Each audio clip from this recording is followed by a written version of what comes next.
I am driving 1,200 miles in my first EV, and this is how much it costs. And welcome to my journey. My name is Jack, and I'm a first-time EV owner. So the vehicle I'm driving is the Ioniq 6. It's the ultimate trim with a 20-inch alloy wheels. It's got all the bells and whistles, but it's a single motor, long-range version. It does 0 to 60 in about 7 seconds, but I can get about 350 miles to do a full charge. People in the group that I'm in, all the Ioniq 6 owners in the UK, they've seen around 400 miles. So if you drive like Miss Daisy, you can get a lot more miles, whereas I'm, a little bit heavy footed. So I'm seeing about 320, 330 miles. So it's not too bad, to be fair. So at the moment, I'm on my way to my first charging stop. It's at Gridserve. I'll set it up in my sat nav, and the battery is now preconditioning itself. And that will allow me to charge 350 kilowatts, and it'll get me from 10 to 80% in 18 minutes. Wherever I have been in this car, I've always been able to find a charger. So, the charging stops are popping up everywhere.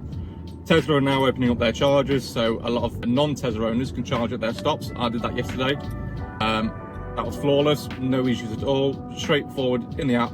Select where I am, select the charger number, so for me it was like 3D, and start charging, and it tells you all in the app the amount of kilowatts you're pulling in and the cost. Now, I have had petrol cars in the past. I've had Vauxhall Astras, I've had BMW 2 Series, Mercedes, Peugeots. Yeah, I'm a bit of a petrol head myself. I do like the sound of an engine, but in terms of comfort and that instant acceleration, EV wins hands down. So join me on this journey, and I'm going to give you an honest opinion about owning an EV and the implications, the flaws, the pros and cons. If you want to learn more about my vehicle, I know there's not many on the road at all. For the last 2 days, I've not seen any. No Ioniq 6s around at all. I've seen 50 to 100 Teslas, but no Ioniq 6s. So yeah, if you want to see more about my vehicle, let me know in the comments down below, and I shall give you a full overview.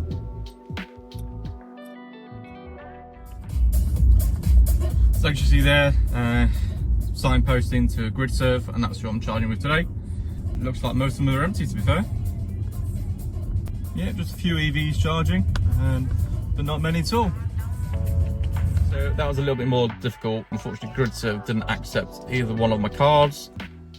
So you can either use it with like a debit or credit card. You just tap it on the app, so tap it on the machine, and it'll start charging. Thankfully, I've got the Gridserve app already set up, so I loaded up the app, pinpointed my location, and just selected the charger. I spent a few minutes looking where the charging number was until I looked up at the top of the machine, and it says the device number there. And I just selected the machine and selected the 350 kilowatt charging, and then yep, started charging. It took a minute or so just to initialize with the car, but yeah, it's now charging. It's pulling 120 kilowatts though, which isn't great, but there's only 2 other vehicles charging, so I'm hoping that will go up. I'm currently at 51%, but it's quicker than what the Tesla one was yesterday, because that was only pulling about 80 kilowatts. So we'll see how long this takes. A better route planner is telling me to stay here for around 10 minutes, so I'll come back to you. So I charged up there for 12 minutes, and that cost me £14, and that's pushed me back up to 75%. So nice and quick. In that time, I've had a quick phone call with one of my colleagues, which will be a catch up, and my car's ready to go again. So I've now got about an hour and a half drive to my first stop. There's no more charging needed just yet, and then we'll go from there.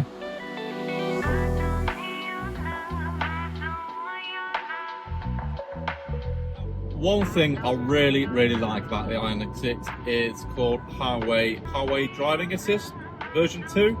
What that basically means is when you're on a motorway, it will keep you in the lane, steer for you. Yes, it's going to annoy you because it's going to keep saying put your hands on the steering wheel all the time, which is perfectly fine, and that is a legal requirement. But what this also does, which I think you have to pay for as an extra in sort of Tesla or any other vehicle, it changes lanes for you.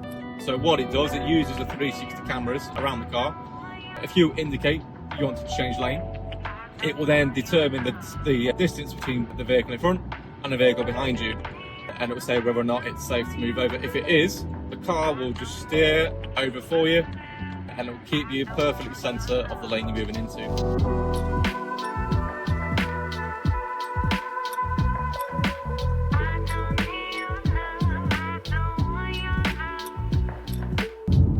Okay, so I've now finished my second stop and I'm now on to my third and final one before I head home for the night. Before I head up north towards Leven, Teesside. So it means I can get another charge when I'm at home.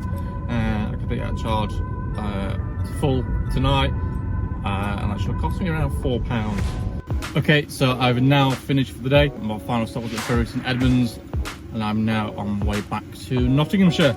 Saying it's around an hour and 40 minutes, but due to the time of the day now, I see that being a lot later. The car's only got 66 miles left with a 20% battery and it's still running at 3.8 miles per kilowatt hour. The car has told me I need to stop to charge on the way home, which is good, because I definitely do. I've only got 66 miles and I've got 106 mile range.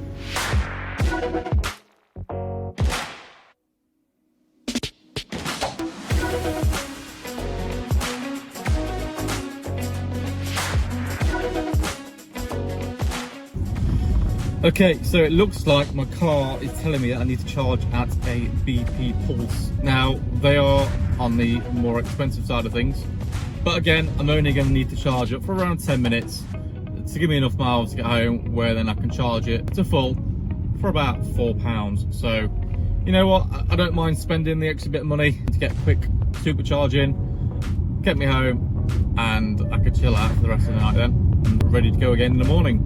So, what my car is doing is also saying there's 2 available chargers, none in use, none out of order, and none unknown, whatever that means. So both of them are available. They're all 350 kilowatt chargers. So yeah, the battery doesn't need to precondition. It's 21 degrees outside. I've been driving all day, which means the battery is at a good enough temperature. It won't need to preheat itself or precondition. As I said, I'm not an expert in EVs. I just really enjoy cars, I really enjoy driving. And for me, this is my first experience of owning an EV. So I'm learning just as much as you are, really, if you're interested in getting an EV. I'm not going to sit here and pretend that I'm a bloody expert, because I'm not. I'm just, you know, your bog standard Joe who's driving an EV for the first time. I wanted to share my experience with you and hopefully show you what owning an EV is like. Okay, so I just charged up for around 20 minutes. Really nice, straightforward. I was always pulling 150 kilowatts. Now, I thought this was a 350 kilowatt charger. It wasn't, it was just 150. Even then, I've been here 20 minutes, I've been inside, got myself a drink, been to the toilet, had a chat with another Ioniq 6 owner, and I'm now ready to go again. I'm on 78% with 208 miles, and I've only got a 90 mile journey back home to where I can fully charge again, ready for the morning when I head up north. So yeah, thank you for joining me on this journey, and I shall either do a full week's video or I'll just do daily clips.